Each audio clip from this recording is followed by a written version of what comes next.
ผู้ที่ได้ผ่านเข้ารอบ5 คนสุดท้ายต่อไปซึ่งพวกเขาจะไม่ได้บอกเนาะว่าหมายเลขไหนได้คะแนนเท่าไหร่แต่ว่าเขาจะประกาศเพียงแต่รายชื่อหากว่าขึ้นชื่อของทางเราให้เข้าขึ้นมาทางด้านหน้าเวทีอีก1 ก้าวเพราะฉะนั้นตอนนี้ทุกคนน่าจะพร้อมกันแล้วแน่นอนที่จะมาฟังผลการประกาศรางวัล5 คนสุดท้ายที่ได้ผ่านเข้ารอบพร้อมนะ ว้าวกองเชียร์เขาทางเพจ Facebook ไลฟ์นะปัจจุบันนี้ก็คงจะตื่นเต้นพอน้อยไผ่เนาะเจ้าเพราะฉะนั้นตอนนี้ข้าพเจ้าจะขออนุญาตประกาศรายชื่อผู้ที่มีจิตได้ผ่านเข้ารอบ5 คนสุดท้ายขอแสดงความยินดีกับหมายเลข หมายเลขไหน มีดนตรีไว้สอนโอ้ยบอซ่าเล็กๆได้กลับมานะคุณมาฉะนั้นเราขอแสดงความยินดีกับหมายเลขจิตได้ผ่านเข้ารอบกับโครงการสายสว่างพ่อหวังปีที่2หมายเลขขอแสดงความยินดี LA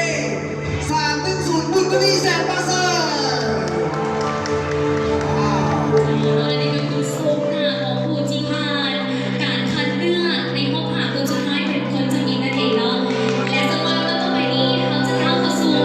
การประกาศอีก4 คนสุดท้ายได้แก่หมายเลขไหน หมายเลขไหนขอเสียงนะ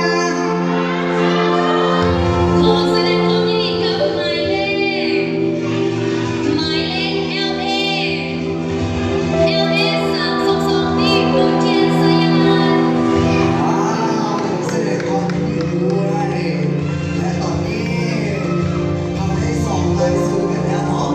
ยังเหลืออีก3 คนเท่านั้น จะเอาไป เพ เลย ราะฉะ เนาะ นั้นเนาะลำดับต่อไปข้าพเจ้าจะประกาศรายชื่อผู้ที่ได้ผ่านเข้ารอบต่อไปผู้ที่3ขอแสดงความยินดีกับหมายเลข หมายเลข LA ดนตรีค่อยเยี่ยมได้ส่งไปหมายเลขขอแสดงความยินดีกับหมายเลข LA